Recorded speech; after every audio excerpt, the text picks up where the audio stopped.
pues todo el mundo quiere hacerse test y es difícil explicarles en 4 palabras en qué consiste el test, porque como veréis, pues hay muchos parámetros que modifican los resultados. No es un test de embarazo que le digo a la gente, que o es positivo o es negativo, o está o no está embarazada, no. El test COVID implica muchos factores que interrelacionan y entonces por eso es el motivo de esta charla, para que la idea de que entendáis un poco los resultados y cómo se pueden tomar decisiones con ellos. Inicialmente pues os voy a contar algún dato, lo que no querría reiterar en lo que ya sabéis y tampoco dejarme datos que impidan interpretar correctamente lo que contamos. Entonces, bueno, disculpas a los que ya sabéis lo que repito y comienzo explicando un poco qué es el virus del COVID, cómo se transmite, qué síntomas hay, para luego poder entrar a los datos clínicos y de laboratorio, que es el fondo de esta charla. Luego, al final, Javier Diego nos va a contar un poco otro tema que es muy interesante, que es cómo se deben usar las mascarillas, qué tipos hay, porque hay mucha confusión. Yo la verdad es que en el día a día veo mucha gente con las mascarillas muy mal puestas, utilizando las no adecuadas en cada momento. Y bueno, Javier intentará explicarnos un poquito de ese tema, que yo creo que es también muy interesante. Bueno, pues voy a intentar compartir la pantalla, que no sé si la estáis viendo ahora. Vale. Esto es lo que os he contado un poco que vamos a hablar. No la vemos, ¿eh, Ángel? ¿No la veis? No. Espera, a ver. Pues compartir pantalla. Sí, y dale al botoncito de la derecha azul que pone compartir. Y yo creo que ahora compartir la pantalla, ¿la veis? Espera un segundo, a veces tarda un poquito.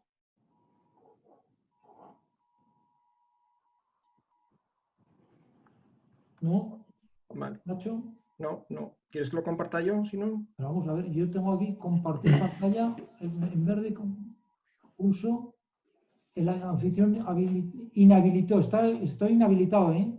Perdón. Ahora. ¿Ahora? Vale. Ahora sí que veis mi pantalla ya, ¿no? Espera un segundo.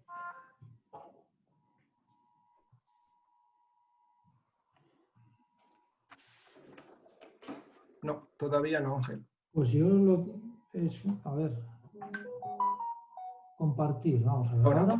Ahora sí. Ahora sí, vale. Bueno, vamos a ver. Estamos hablando pues...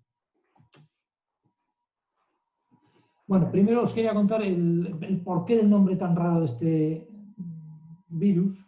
Veis ahí marcado en rojo, es la enfermedad por coronavirus, viene del coronavirus, que es un tipo de germen, de virus, que produce una enfermedad, ISIS, y que se diagnosticó en el año 19. Se van nombrando los virus pues, con alguna característica que luego permita recordarlos al tiempo, y a este le tocó el COVID-19. Habréis oído hablar también de que tiene una forma muy peculiar. Espera que no me está yendo la pantalla. Eso es. Es un virus que es tipo RNA o ARN. Los virus tienen la característica de que solo tienen un tipo de ácido nucleico, o ARN o ADN. Este es de los tipos RNA. Y pertenece al tipo de los coronavirus. Y también habréis oído hablar las palabras SARS-2, que quiere decir síndrome respiratorio agudo severo. Y el nombre 2 es porque ya apareció uno en el 2002 que se denominó SARS. Entonces, como tiene una clínica de aparición parecida que da problemas respiratorios importantes, se le dio también el SARS-2. Por eso, cuando vais a hablar de COVID-19 o SARS-2, pues prácticamente estamos hablando de lo mismo. Una hablamos del virus y otra de los síntomas que llega a producir, ¿vale? Os decía que el virus tiene una estructura muy típica, que la habréis visto en 1000 dibujitos. Lo más importante es que lleva en su interior una molécula de RNA.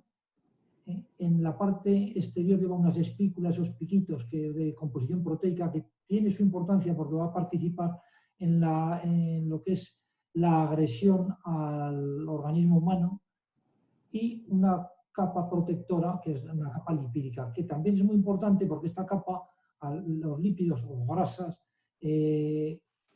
los jabones les afectan, y de ahí la insistencia de los técnicos en decir que nos lavemos tanto con jabón, con alcohol también. ¿Cómo ataca el virus? Pues os decía que con esas espículas logra entrar, bloquear una proteína, la AC2, del epitelio de las células respiratorias, del alvéolo pulmonar, y logra penetrar en el interior de las células, donde libera ese ARN que le da la característica. Ese ARN consigue engañar a la célula y se multiplica. Se multiplica porque la célula lleva un sistema de generación de proteínas, y ese ARN, digamos que la reprograma mal. Y lo que hace el virus es replicarse.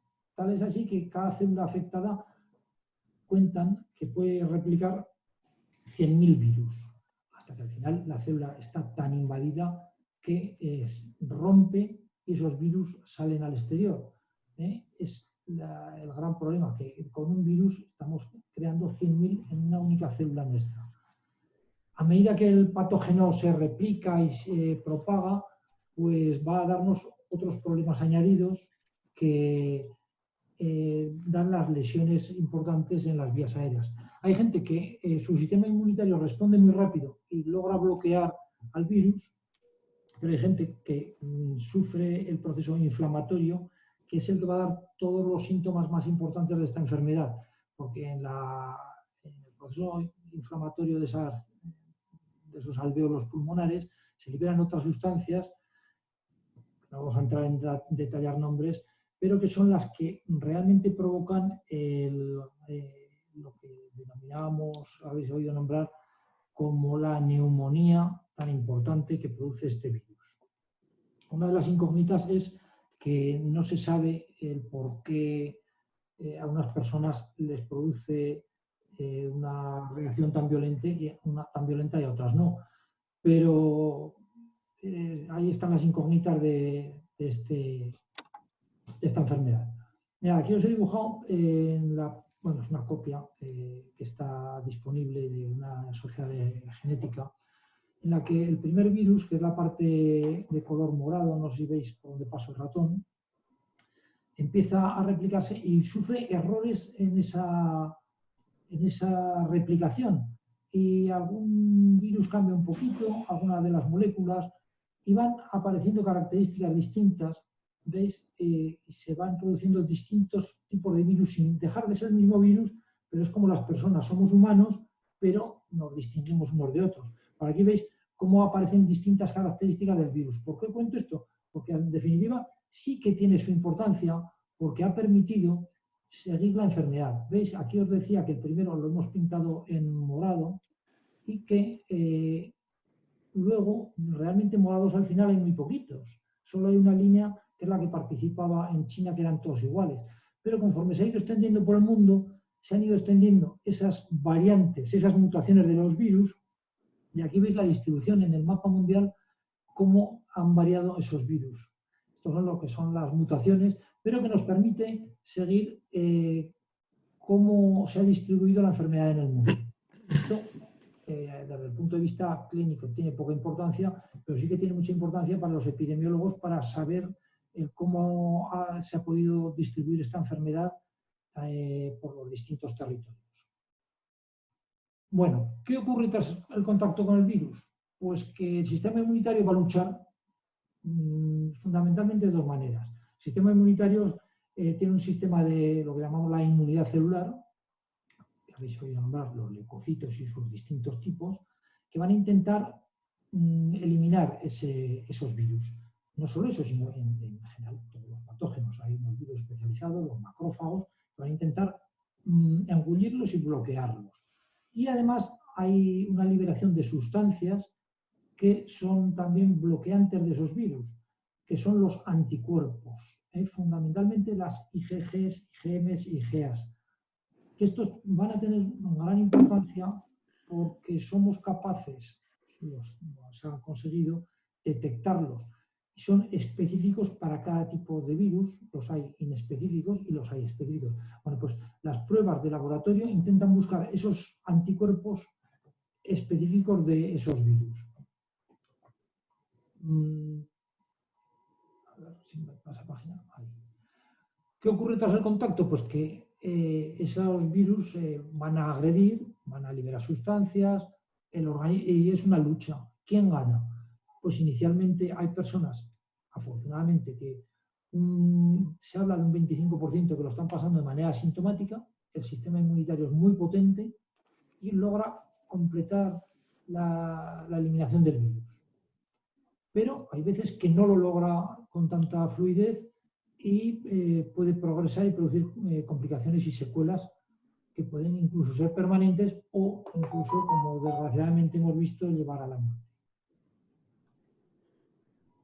¿Cómo se transmite el virus? Pues fundamentalmente la vía respiratoria, aunque no quedan descartadas otras vías.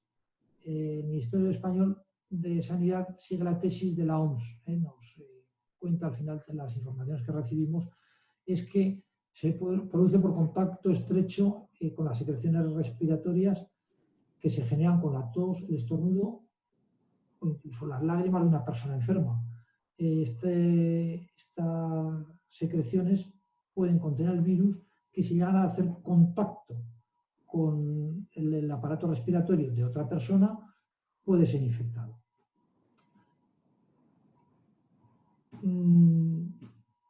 ¿Qué síntomas son habituales? Los hemos oído ya varias veces: la tos, la fiebre, los dolores musculares, malestar general, dificultad respiratoria. Si esa dificultad respiratoria avanza, pues hay una disminución de la saturación de oxígeno, imágenes radiológicas de neumonía. Cuando alguien presente síntomas, se debe acudir a los servicios de salud para que evalúen si esa persona puede tener una infección por el virus COVID. ¿Qué ha ocurrido hasta ahora? Pues bueno, pues que los servicios de salud han estado saturados, que por precaución también esos servicios de salud han estado no pasando consultas directas, sino telefónicas, evitando la propagación del virus en espacios confinados. Ha habido cierta controversia, pero que al final lo cierto es que ya casi todo el mundo está informado de cómo evoluciona la enfermedad y los signos de alarma. Desde luego, cuando aparecen los signos de alarma, ya hay que pasar al profesional y que sea él el que investigue y diagnostique la enfermedad. Aparte de eso, de la fiebre, la tos, la saturación de oxígeno, los dolores musculares, hay que hacer una investigación sobre los contactos, si hemos estado con personas que han estado afectadas o no, análisis de sangre convencionales, alteraciones de parámetros sanguíneos de los estudios habituales, de la variación de los leucocitos, leucopenia, también de estudios radiológicos. Lo que pasa es que en la radiología se cuenta que muchas veces evoluciona muy rápidamente. En los primeros estadios de la enfermedad parece que puede ser normal en una radiografía de tórax y que conforme avanza muy poco tiempo se ven unos cambios sustanciales. Por eso también se está recomendando que ante la duda realizar TAC. Pero claro, los TAC o la tomografía computerizada o por escáner no está tan disponible en todos los sitios ni en todos los momentos. Por eso los servicios de salud, pues con la saturación que han tenido, es normal que no se hayan llegado a hacer muchas de estas pruebas.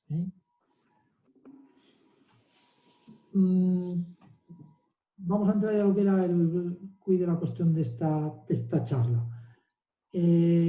¿Cómo se puede diagnosticar por análisis la infección por el virus? Pues habéis oído hablar de la PCR, que realmente la PCR es conseguir determinar el material genético del virus que es específico de ese virus. Con lo cual, si se determina, quiere decir que la persona en ese momento es portador del virus. Puede ser portador asintomático o puede ser portador sintomático. Hay otra determinación que es determinar el antígeno viral, que es determinar esas proteínas que os he dicho de la superficie del virus, pero que desgraciadamente, aunque se recomendó inicialmente desde el Ministerio de Sanidad que fuesen las primeras pruebas a utilizar, desgraciadamente se han dejado de hacer porque fueron esos test fallidos los que investigaban el antígeno viral.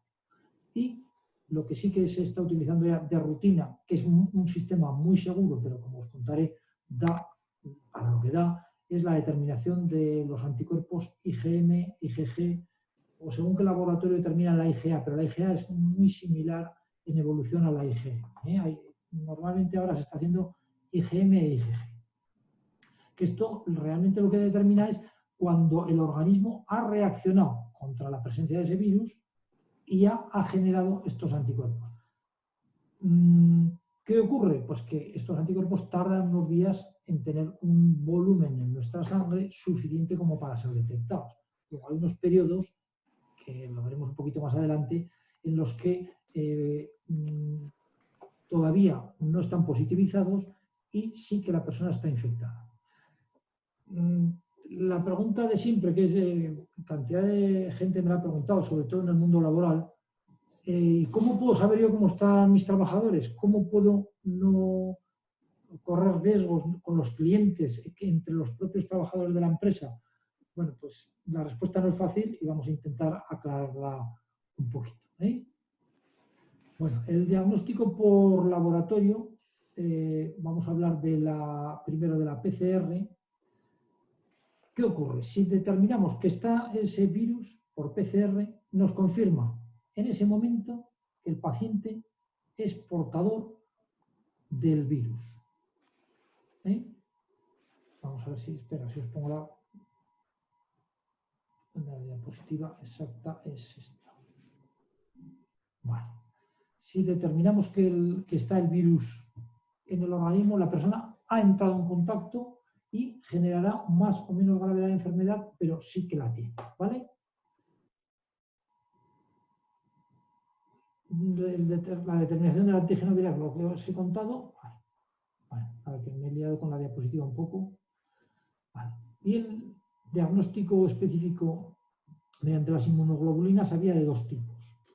Hay de dos tipos. Los test rápidos, que utilizan un sistema de inmunocromatografía que tiene un problema, es que da un alto porcentaje de falsos negativos. Y por tanto, pues hay que interpretarlo en el contexto de cómo se encuentra la persona en la enfermedad y, si es posible, también saber cómo está la PCR, o sea, si realmente se ha conseguido determinar si hay virus. Y la otra manera de determinar las IgM y IgG es mediante sangre en laboratorio, que es un método mucho más preciso, casi diría yo que 95 a 100%, si nos da una positividad, es que la persona ha tenido contacto con ese virus.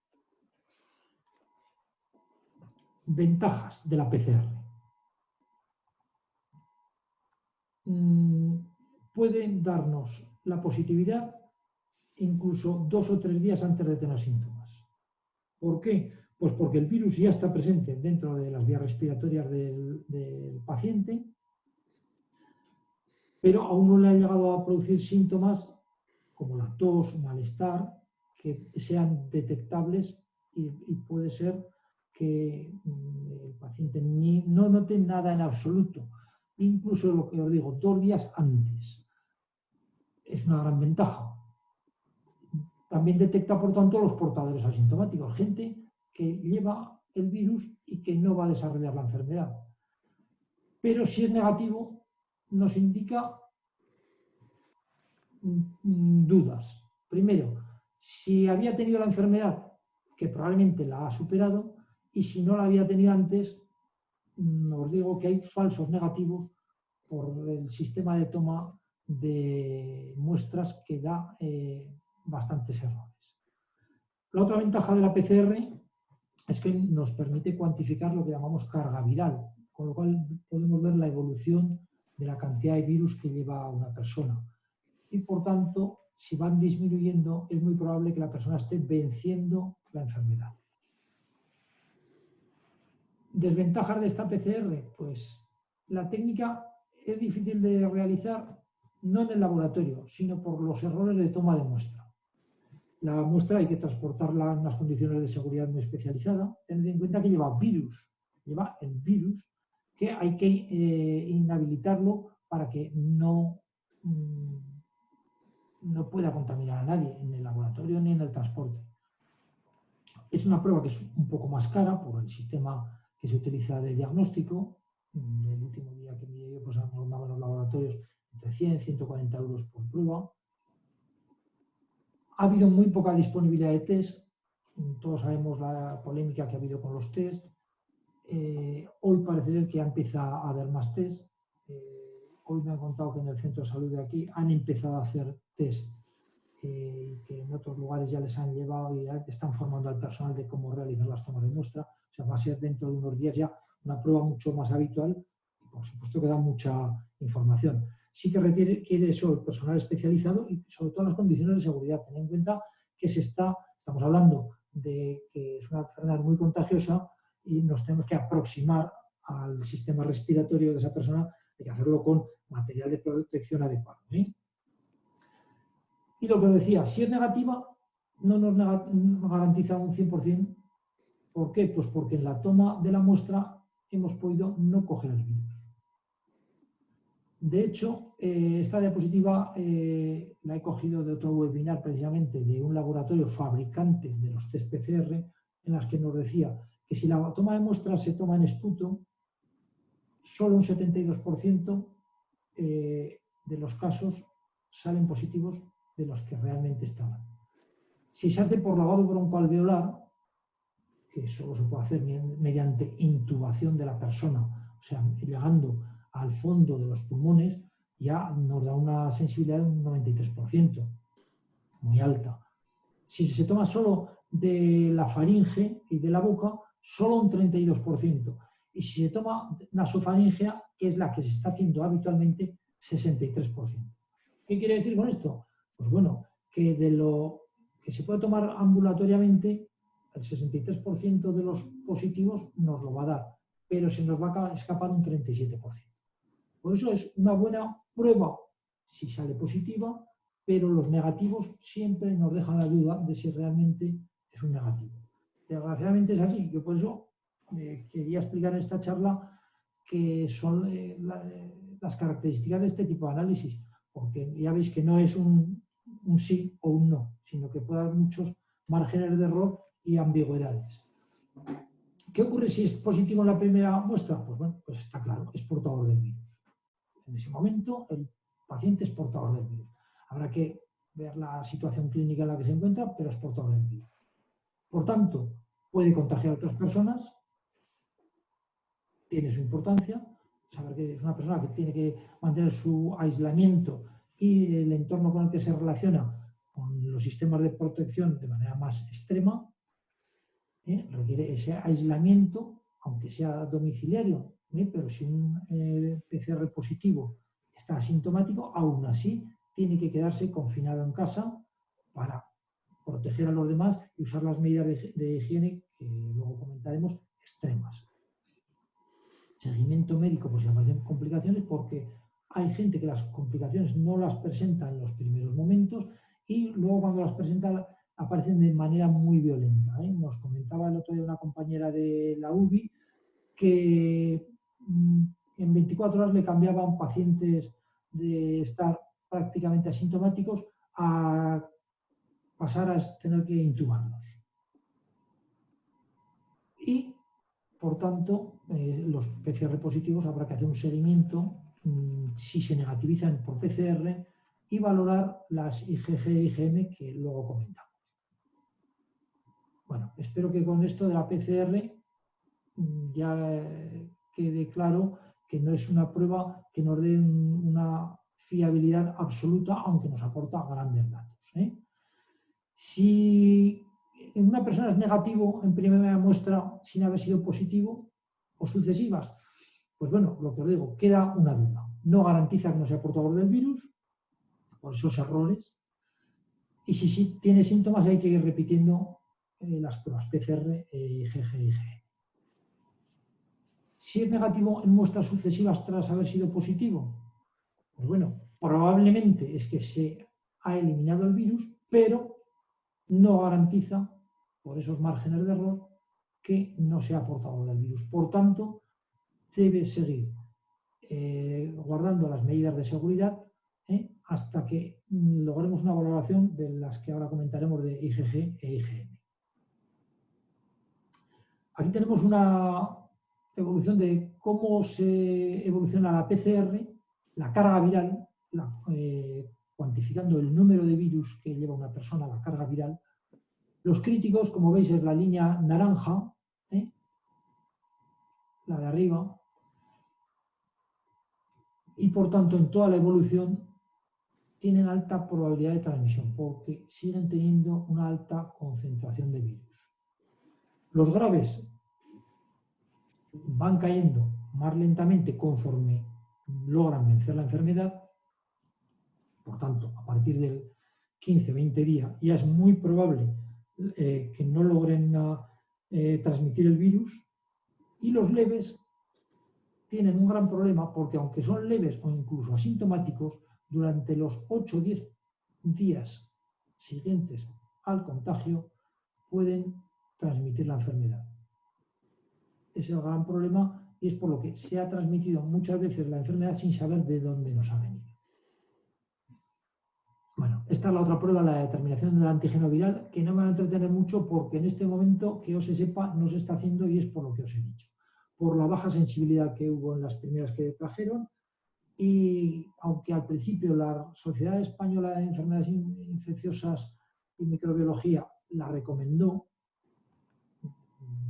por similitud con otros virus, en este se ha visto que al menos los primeros test diagnósticos que llegaron no estaban funcionando correctamente y se ha dejado de utilizar. Y vamos a hablar ahora, bueno, esto de cómo se tomaba la muestra, que era muy parecida a la de PCR. Pero que como no se hace, no la vamos a comentar mucho. No se hace en este momento. En un futuro, pues igual si vienen test de más calidad, se vuelve a hacer. Y ahora vamos a hablar del test rápido cualitativo de IgM e IgG. ¿Qué ocurre? Pues que el test rápido tiene un alto porcentaje de falsos negativos. Hay que interpretarlo en el contexto clínico, si la persona tiene o no tiene en ese momento sintomatología. Si una persona da un negativo y tiene sintomatología, hay que sospechar y hay que intentar seguir investigando. ¿Qué ocurre con el test rápido? Pues que tiene una ventaja, es que es rápido. En unos minutos nos da un resultado, pero como la fiabilidad es la que es, pues de momento no es lo recomendable. Otro problema es que no cuantifica los niveles de IgG e IgM y por tanto no podemos ver cómo evoluciona la enfermedad. Luego veremos en otras diapositivas más detalles de esto. Solo da un positivo o un negativo. Y en el caso, insisto, con esos grandes márgenes de error. Si es posible, el test cualitativo hay que completarlo con una PCR. Y si es cuantificada, una PCR que nos cuantifique la cantidad de virus, todavía mejor.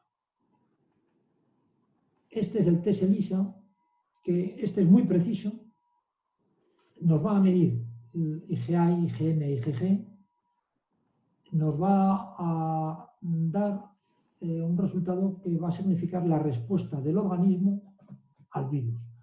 Si bueno, se realiza con sangre venosa y se envía al laboratorio. Como os decía, es muy preciso. Lo habéis oído hablar se llama test ELISA, que no es la microbióloga que lo descubrió, sino que quiere decir electroinmunoanálisis. Eso es lo que significa el test ELISA. Si es positivo y tenemos datos de PCR, podremos ir viendo la evolución. Ahora comentaremos el cómo lo vemos un poquito más adelante. tanto los test rápidos como el método ELISA, si es negativo en ambas, quiere decir que no ha tenido contacto con el virus o está en fase de iniciación. ¿Qué quiere decir? Pues que aunque haya tenido contacto, el sistema inmunitario no ha producido anticuerpos suficientes para ser detectados por el sistema de análisis. Si es negativo, podría ser que realmente sea negativo y hay que pensar que tiene riesgo de infectarse, que no ha generado defensas. Digamos que prácticamente es como una persona que nunca ha tenido contacto con el virus. Si ya nos da un positivo a IgM y negativo a IgG, aquí ya nos aporta muchos datos. Si nos da un positivo a IgM, quiere decir que el sistema inmunitario ha empezado a fabricar anticuerpos. Pero son los anticuerpos que van a ser de corta duración, las IgMs, y que los anticuerpos que van a durar más tiempo, que nos van a dar una inmunidad más duradera, no sabemos hasta cuánto, porque este virus es reciente. Hay virus que nos dejan una inmunidad a muy largo plazo, por ejemplo, las vacunas sarampión. Sarampión se vacuna a los niños a los 15 meses y ha dejado una inmunidad para toda la vida. Bueno, pues de este virus no se puede precisar porque no ha transcurrido tiempo para saber qué niveles de IgG ocurrirán dentro de 4, 5 meses, años, no lo sabemos. Pero tiene su importancia el que la IgM ya esté detectable. Entonces, por tanto, quiere decir, ha tenido contacto con el virus, ha generado anticuerpos recientes, hay que valorar si existen síntomas y, por tanto, debería permanecer aislado porque probablemente todavía es portador del virus. Si es positivo a IgM y también a IgG, esto es bueno porque el sistema inmunitario está avanzando, está produciendo ya anticuerpos de los que van a durar tiempo. Por supuesto, la persona ha tenido contacto con el virus. Si no tiene síntomas, pues ya podría incorporarse a la vida normal, probablemente porque ya tiene una inmunidad de las que dejan largos periodos. Ya se sabe que 3-4 meses mantiene unas altas tasas de inmunidad. Hubo una polémica de si había habido algún caso de reinfecciones, pero al final los especialistas determinaron que más bien habían sido unas falsas curaciones. Entonces, cuando la IgG es positiva, hay que pensar ya que prácticamente esa persona puede estar en un periodo de curación. Muy baja probabilidad de contagiar. Luego, de manera gráfica, os lo voy a explicar un poquito mejor. Simplemente os estoy dando las definiciones de lo que puede ocurrir. Si es negativo a IgM y positivo a IgG, esto es una fase aún más avanzada. La IgM, os he dicho que dura poco y por tanto ha transcurrido tiempo. Y la IgG es positiva, parece ser ya que hay inmunidad. Sí, está claro que ha tenido contacto con el virus, ha generado anticuerpos. Si no tiene síntomas, puede incorporarse a la vida normal. Muy baja probabilidad de contagiar. Bueno, aquí vemos la gráfica de los tres anticuerpos, el cómo evolucionan en el tiempo. Mirad, esta es veríamos la PCR, la carga viral va subiendo desde el día del contagio hasta que si afortunadamente no se prolonga en el tiempo, estamos hablando de un caso de curación, empieza a descender hasta que llega a ser un momento la carga viral inapreciable. Los anticuerpos IgM a los 7 días comienzan a producirse y pueden detectarse a partir del día 12, 14 y luego vuelven a descender, llegando a desaparecer prácticamente sobre el día 21. En el día 14 aparecen los anticuerpos IgG y parece ser que van durando bastante tiempo de una manera que nos produzca una inmunidad de larga duración. Todo esto, vuelvo a contarlo en el contexto de que las personas presenten síntomas, se ha podido también investigar las PCRs, los falsos positivos, falsos negativos, pero si este test de IgG e IgM se hace por electroinmunoanálisis y da positividades, digamos que es muy exacto. La persona ha tenido inmunidad y está evolucionando. Es importante pues, la interpretación de los resultados porque incrementa la sensibilidad diagnóstica de las personas infectadas, permite un seguimiento más completo por el personal sanitario, es predictivo de la evolución de la enfermedad. También nos permite obtención de información de la población general. Se hizo hace unos días una encuesta de población que se hizo con test de estos, pero para mí que los resultados han salido algo bajos en función del número de casos reales que hay. Y luego sí va a poder ser válidos estos resultados para ver la cinética, cómo va a evolucionar la respuesta inmunitaria del paciente, como hemos visto en la diapositiva anterior. Bueno, aquí es lo mismo, contado por un esquema, como lo ponemos luego para que lo podáis copiar, vemos las PCRs positiva negativa, que significa la fase presintomática puede ser la PCR positiva, como os he dicho. Aquí estamos hablando de una persona que se ha infectado. La PCR puede ser positiva en la fase presintomática. Luego, los antígenos de superficie los vamos a dejar porque ya os digo que nos están haciendo. La IgM al principio puede ser negativa o positiva porque todavía no puede ser detectable, y la IgG pues probablemente pueda ser negativa. Conforme avanza la enfermedad, se pueden ir negativizando las PCRs conforme suben las IgGs. Y al final, la infección pasada, veremos ya que la IgG es muy positiva, ¿vale? Positiva quiere decir que no tiene la enfermedad, ¿eh? Porque mucha gente me ha dicho, es que a mi familiar le dieron positivo. Digo, pues no te puedo explicar qué es lo que le dieron a tu familiar, porque si es positivo a PCR, quiere decir que tiene el virus, y si es positivo a IgG, quiere decir que probablemente ha pasado la enfermedad. Estamos hablando del día y la noche, ¿eh? O sea, un positivo hay que ponerle el apellido, si es a PCR, a IgG o a IgE. Con este esquema lo veis claramente. Una PCR positiva puede ser una fase presintomática, contagiosa, comienzo de la enfermedad, contagiosa o muy contagiosa, puede incluso estar en una fase de gravedad, y ser positiva, y una IgG positiva quiere decir precisamente lo contrario, que el sistema inmunitario está desarrollado ya como para que ha respondido eliminando el virus y tiene anticuerpos para defenderse de supuestas reinfecciones. Bien, esta gráfica es la que nos va a resumir un poco la evolución. Esta gráfica está colgada en la web del Ministerio de Sanidad. Entonces, fijaos, si podéis ver el ratón como lo muevo, aquí he clasificado los pacientes en asintomáticos, leves, graves o críticos. Al principio, si ha habido una exposición, aquí una contaminación, la PCR puede ser todavía negativa, pero va a ir subiendo conforme pasan los días. Esta línea de abajo son los días. Los primeros hemos puesto en negativo porque, como no hay síntomas, lo llamamos el día -6, -5, hasta el día que aparecen los síntomas.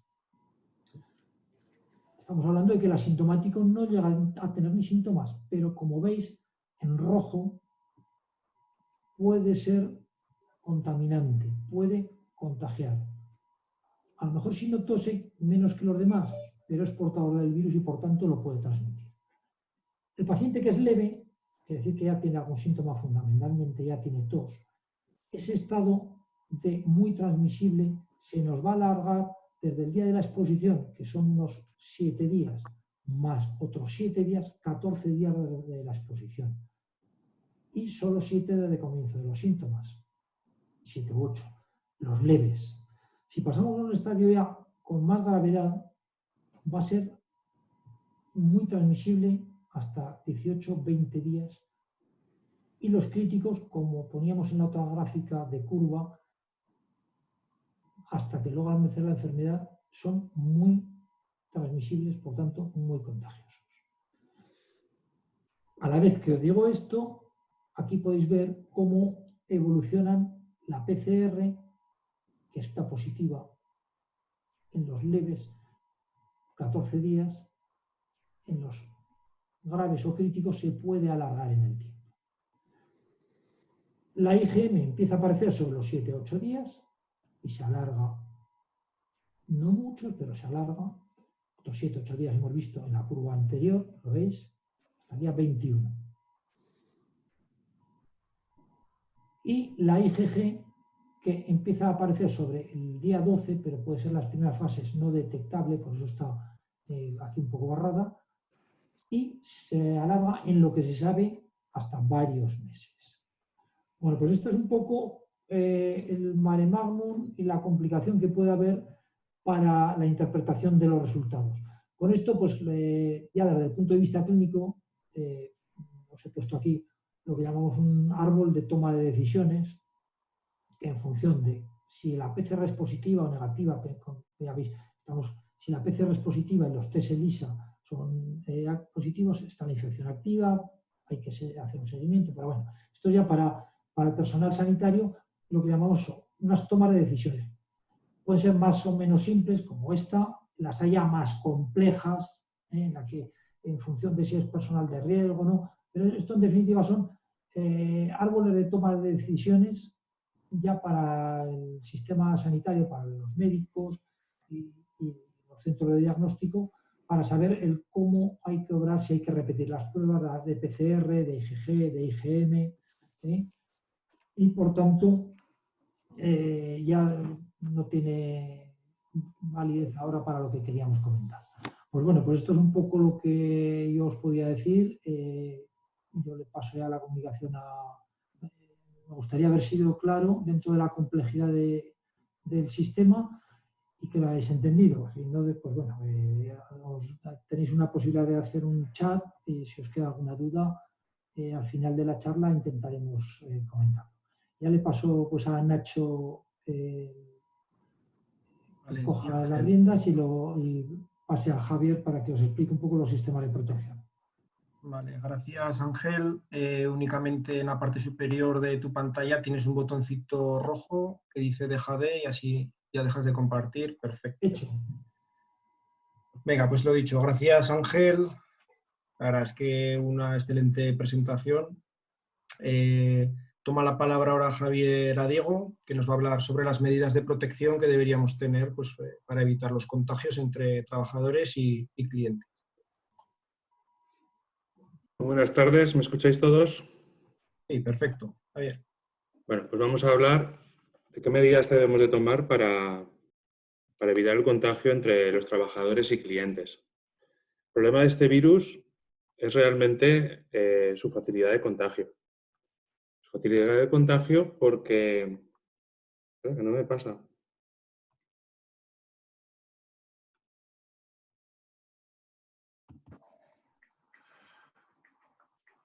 Su facilidad de contagio, sí. Una pregunta, Javi. ¿Quieres que te active la cámara o quieres que te la quitemos para verte? Lo que quieras. Va, quítala. Vale. Vale. El problema, como ha dicho Ángel, era que hay un 25% de los infectados que son asintomáticos. Entonces, toda esa gente puede estar contagiando a otros sin saberlo. El virus se transmite porque sale desde nuestra boca, nuestra nariz o nuestros ojos y acaban en la boca, en la nariz, en los ojos de otra persona. Puede ser por vía directa o por vía indirecta, acabando en superficies que tocamos y nos acabamos llevando a la boca. La primera medida que habéis escuchado todos es la distancia interpersonal. Es tan sencilla como coger un metro y decir, venga, estos son 2 metros y no nos vamos a acercar más. Pero como habréis comprobado que es tan básica que es muy difícil de cumplir. Necesitaríamos como un espacio de 4 metros, situarnos en el centro y que nadie se nos acercara para poderla cumplir. Entonces, claro, en el trabajo podéis crear espacios de 16 metros cuadrados si tenéis una nave grande, pero en la mayoría de los trabajos no podemos cumplirla. Una vez que no podemos cumplir los 2 metros, pues deberíamos protegernos de alguna otra manera. La limpieza de superficies es muy importante porque mientras hablamos acabamos expulsando las gotas a las superficies y estas pueden ser tocadas por la mano de otra persona. Como os ha contado Ángel, el virus está envuelto en una capa de grasa, entonces necesitamos algún tipo de detergente para disolverla y que de esa manera el virus muera, ¿no? Necesitamos extremar la limpieza cada vez que las toque una persona diferente. De ahí es bueno que llevemos mascarilla, si no iremos ensuciando esas superficies. Según el BOE, que cada domingo nos despiertan con un BOE diferente, dice que tenéis que coger un virucida autorizado por el Ministerio de Sanidad. Me estoy encontrando mucho que pone bactericida, fungicida, pero tiene que ser virucida. Si buscáis en el mercado podéis encontrar. Si no encontráis, cualquier disolución de lejía al 0,5% o una disolución de alcohol superior al 70% sería capaz de disolver esta capa de grasa que lleva el virus alrededor. La higiene de manos es muy importante, pero es tan importante la higiene de manos como la higiene de los guantes. Yo no soy muy propenso a recomendar el uso de guantes de vinilo porque puede generar una falsa seguridad. Pero en muchas de vuestras empresas vais a tener que trabajar con guantes de trabajo. Tenéis que estar muy atentos a la limpieza, a la higiene de esos guantes, como si no llevarais. Es muy importante el tiempo que utilicéis para limpiar esas manos o esos guantes. Con agua y jabón necesitamos 2 minutos para disolver esa capa. Con un gel hidroalcohólico casi 1 minuto. ¿Vale? Este tipo de geles hidroalcohólicos con actividad virucida autorizadas por el Ministerio de Sanidad son muy difíciles de conseguir. Muy difíciles. Si no los conseguís, con que os aseguren que tiene un 70% de alcohol, sería suficiente. Y ya pasamos al uso de las mascarillas. Menos mal que han tomado la decisión de que sea obligatoria. Esto debería haberse tomado esta decisión hace mucho tiempo y seguramente no hubiéramos llegado a un estado de confinamiento tan prolongado como hemos tenido. Tenemos que empezar a acostumbrarnos a usarlas, a aprender a usarlas, pues si viene otro brote ahora cuando empiece el frío, pues que no tengamos que paralizar la economía como la hemos paralizado esta vez. ¿Por qué es importante la mascarilla? Lo primero, porque cada vez que hablamos, tosemos, estornudamos, acabamos contaminando las superficies que están a nuestro alrededor. Puede ser un teclado de un ordenador que compartes con otro compañero, un ratón, cualquier cosa. Entonces, para esto simplemente hubiera servido pues, taparnos la boca con una bufanda o, bueno, ahora ya han sacado las mascarillas higiénicas. Más adelante os explico un poco en qué consiste una mascarilla higiénica. También es importante la mascarilla para no contagiar a los demás. Si yo no contagio a los demás y los demás no me contagian a mí, no nos vamos a contagiar ninguno. Para que no nos contagien los demás a nosotros. En este caso será la mascarilla filtrante FFP2, que no la recomiendo para nada, con válvula de exhalación. Con válvula no la recomiendo, ahora os lo explico por qué. Y ya estaríamos, la mascarilla más completa, que sería una mascarilla filtrante FFP2, para no contagiar y que no nos contagien a nosotros. ¿Qué es una mascarilla? Una mascarilla es sencillo, es un filtro que se ajusta a nuestro contorno de la cara y que lleva unas gomas para ajustarse a la cabeza. Es muy importante que cuando esté húmeda la dejemos secar o la cambiemos. Aquí hemos elaborado un cuadro en el Colegio de Farmacéuticos en el que se explica bastante bien un poco las diferencias entre un tipo de mascarilla y otra. tenéis que cuanto más a la derecha vais, tenéis más eficacia y más protección. ¿Vale? Siempre incidimos en que FFP2 sin válvula. La válvula es ese pichorrillo que llevan delante que parece que vaya a ser mejor, pero eso no filtra el aire de salida, solo filtra el aire de entrada, entonces sería muy peligroso. Sobre todo, fijaros que todas evitan que contagiemos a los demás, pero no evitan que yo me contagie. Solo sería la FFP2 la que me evitaría eso. El tiempo de uso también cambia. Estamos hablando de 4 horas en una higiénica y una quirúrgica frente a 8 o 12 horas. El tema del lavado, ahora hablaremos de él. Y bueno, vamos a seguir. La mascarilla higiénica no existía hasta hace unos meses.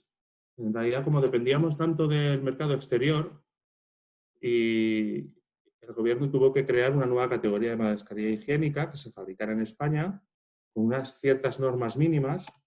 Intentó poner una base parecida a las quirúrgicas, pero no llega a ser una quirúrgica. La respirabilidad es bastante inferior, o sea, que una quirúrgica. Y hay de dos tipos. Entonces están las no reutilizables y las reutilizables. Nos centraremos sobre todo en las reutilizables, que son las más interesantes ahora por el tema de que han obligado a las mascarillas en España estos días. La gente está mirando, pues eso, que no dañar el medio ambiente, el tema económico.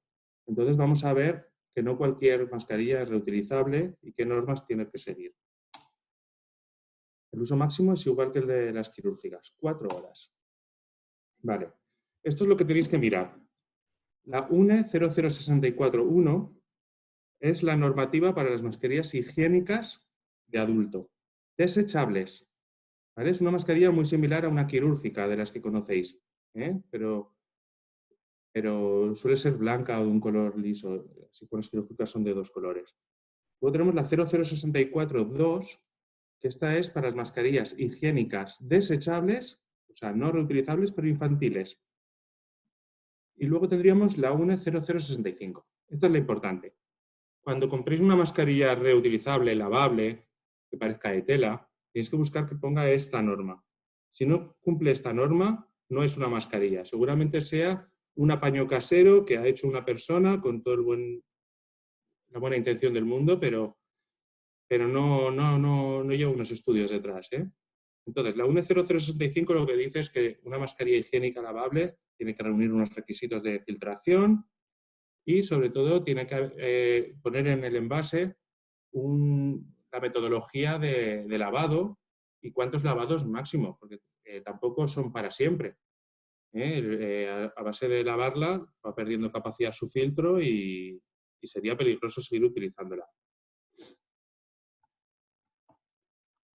Aquí tenemos la mascarilla quirúrgica, que es la que todos conocíamos cuando íbamos a ver a Ángela a su consulta o al dentista. Llevaban puesta una mascarilla de este tipo. Sería ideal si todos la lleváramos puesta, así nadie contagiaría a los demás y así no seríamos contagiados. Existen de tipo 1, tipo 2 y tipo 2R. La diferencia, sobre todo, entre la tipo 2, que es la que solemos vender en las farmacias, y la tipo 2R, es que la 2R lleva unos estudios de impermeabilidad. También es muy importante que veáis en la colocación en esta foto cómo el acordeón lleva un sentido. Imaginaros que os cae una gota, la gota desliza. Si os la ponéis al revés, la gota se quedaría y podría acabar filtrando hacia el interior. ¿Lo veis? Todas las mascarillas quirúrgicas son desechables, por supuesto, y un uso máximo de 4 horas. La norma que siguen son la 14683 y bueno, en este no suele haber problemas de encontrar. Lo importante de la mascarilla quirúrgica es que pongáis la parte coloreada hacia el exterior, suele ser la parte azul, la parte blanca hacia el interior. Nos estamos encontrando en la calle mucha gente que la lleva al revés. También la varilla metálica arriba. Si no la pones arriba, te va a ocurrir lo que hemos hablado, que el acordeón va a estar del revés y se te puede filtrar alguna gotita hacia adentro. Luego también tenemos que colocarlas siempre usando las gomas. Esto al principio resulta muy incómodo y muy raro, pero en cuanto te acostumbras es lo mejor. Así nos la podemos poner y quitar usando las gomas, dejarla colgada y seguir utilizándola dentro de un rato. No es que cada vez que me la quito tengo que ponerme una nueva. Sujetar la zona nasal. Estirar de la zona inferior, abriendo el acordeón y cubrir barbilla. O sea, al final la mascarilla tiene que cubrir tanto la nariz como la barbilla. Es muy importante el ajuste de la varilla nasal, que mucha gente se lo coloca arriba, pero no aprieta, no dobla la varilla para que ajuste. Entonces, hay que comprobar que no queden huecos ni por la parte superior ni por la parte lateral. No volver a tocarla, por supuesto. Cuando te la vayas a quitar, la coges de las gomas.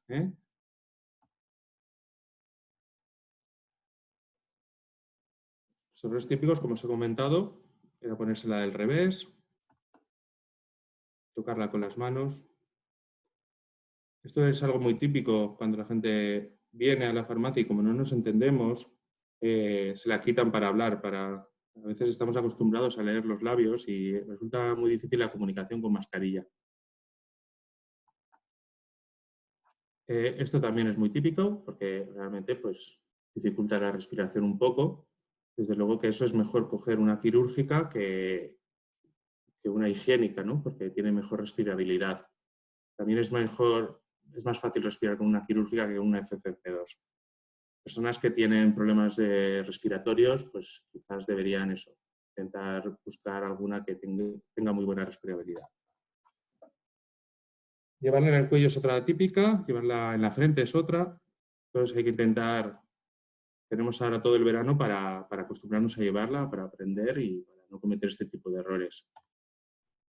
La mascarilla filtrante es ya el Ferrari de las mascarillas. Es la mejor que podemos tener. Filtra tanto de dentro a fuera como de fuera hacia adentro. Tiene tres tipos de categorías. En realidad la que más utilizamos, más recomendamos es esta, la FFP2. FFP1 tiene una filtración bastante baja. La FFP3 pues ya es excesiva. Quizás ya está destinada a personal médico e industria que trabajan con productos muy tóxicos, ¿no? Vamos a entrar en el tema de la válvula y el filtro, ¿vale?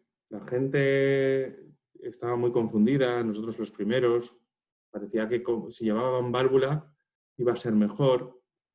La gente le llama filtro a la válvula, pero no, filtro es toda la mascarilla, es todo lo que vemos. Tanto lleva un filtro la mascarilla higiénica, como lleva la quirúrgica, como lleva la FFP2. Es todo el material de la mascarilla. Es el material filtrante de la mascarilla. El circulito que llevan delante algunas, esa es la válvula de exhalación. Esto no es un filtro, ¿eh? Esto en realidad hace que el aire que expulsas se libere libremente y te facilite la respiración. Entonces, una mascarilla con válvula filtra de fuera hacia adentro, me protege a mí de no contagiarme, pero no protege a los demás de mí, porque cuando expulso el aire, sale libre el aire, sin filtrar. Llamamos la mascarilla egoísta cuando llevas una mascarilla con válvula, porque no estás protegiendo a los demás, te estás protegiendo tú solo. Esas mascarillas con válvula estaban indicadas para la industria, para trabajar con serrín, para trabajar con pinturas, para que un trabajador no se intoxicara, pero el aire de salida no necesitaba filtrarse.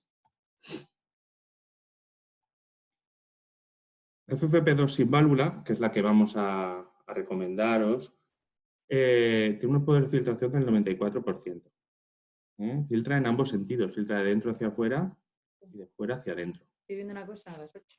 ¿Vas a las 8 o no? A las 8 no se hace noche, hasta las 9 de día. Si todos hemos salido a las 8. Es importante. ¿Y por qué? Ante la falta de mascarillas en España, el Ministerio tuvo que validar una equivalencia de normativas. Entonces permitió que entraran productos sanitarios y de protección individual sin el sello CE y sin normativas europeas. Entonces estableció una tabla de equivalencias y muchos de vosotros habréis comprado una FFP2 en la que no pone FFP2 realmente, pone KN95. La KN95 es una normativa china que cumple la norma GB 2626-2006. Esto es muy importante. Podéis estar muy tranquilos si pone esta norma en vez de esta, que es la europea. También si pone esta norma, la N95, es la normativa americana. ¿Vale? Son muy similares. En realidad la China exige que haya un nivel de filtración superior al 95%. La europea superior al 94%. Así que si tenemos una KN95, podemos estar muy tranquilos de que es igual o mejor que una FFP2. Si ya llevara toda la información el envase de la mascarilla FFP2 sin válvula, debería poner esto, UNE EN 149-2001. Esta normativa es la europea. ¿Lo veis aquí? Perfecto. Las normas de uso son muy parecidas a las de las mascarillas quirúrgicas. Hay que cogerlas siempre de las gomas. Tenéis que ir practicando este tema. Cubrir nariz, boca y barbilla. Ajustar la varilla nasal es muy importante porque si no la ajustas, quedan huecos y entonces su poder de filtrado baja muchísimo. Y no volver a tocarla. Si la manipuláis a través de las gomas, podéis usarlas durante 12 horas. No tienen que ser 12 horas seguidas. Podéis dejarlas colgadas y cuando la volváis a necesitar, la cogéis de las gomas y la volvéis a colocar. Son unas mascarillas que son bastante buenas y pueden durar bastante tiempo.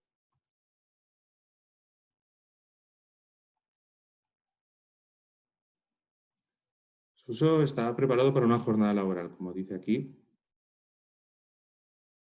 Pero claro, nosotros realmente no estamos trabajando en una... O sea, no estamos utilizando en la calle una mascarilla FFP2 en ambientes de mucho polvo, ni tóxicos, ni nada. Entonces, realmente se podría estirar su uso bastante más de 8 y 12 horas.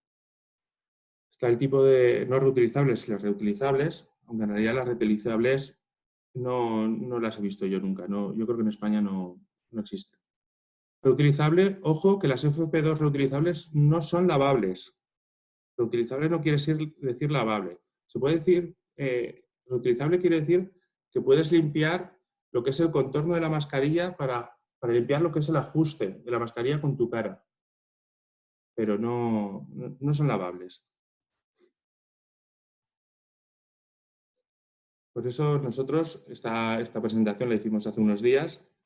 Todavía no era obligatorio el uso de mascarilla, ahora ya sí. Entonces, creo que el uso de mascarilla es señal de respeto hacia los demás. Con una mascarilla quirúrgica sería suficiente si todos la lleváramos,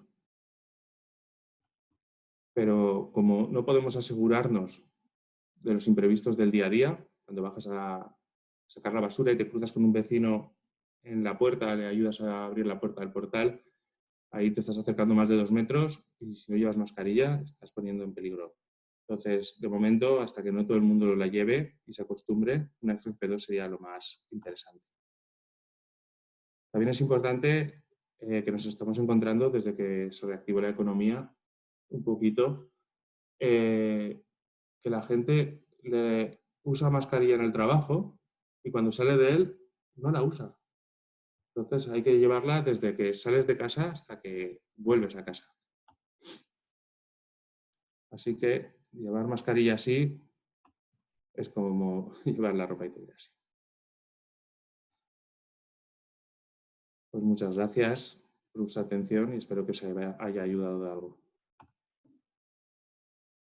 Vale, Javier, muchas gracias por tu explicación, a las que muy completa, sobre el uso de las mascarillas. Más si cabe con la obligatoriedad de, como se ha publicado hoy en el boletín oficial del Estado para su uso. Deja de compartir si quieres tu pantalla, Javier, botoncito de arriba, el rojo, ahí. Venga. A lo largo de la charla, que bueno, ha sido muy interesante, la verdad, se han ido mandando pues, algunas preguntas, otras que ya teníamos que os lanzo ahora. En el chat nos preguntaban, estaba dirigida a Ángel, pues eso, que hace unas semanas se comentaba que no había reactivo COVID-19 para test ELISA y por lo tanto los resultados no eran del todo fiables. Ángel, ¿cuál es la situación de ahora? Bueno, pues yo entiendo que en 2 o 3 meses los reactivos habrán llegado a los laboratorios. Yo, con las 2 casas que estamos trabajando fundamentalmente, son laboratorios que tienen mucha experiencia y llevan años ya, entonces creo que son totalmente fiables. Las que no eran fiables eran los test que venían de China, pues que iniciales, pues que les cogió con mucha prisa, ¿eh? Pero ahora son laboratorios españoles los que están fabricando ya muchos de los test, ¿eh?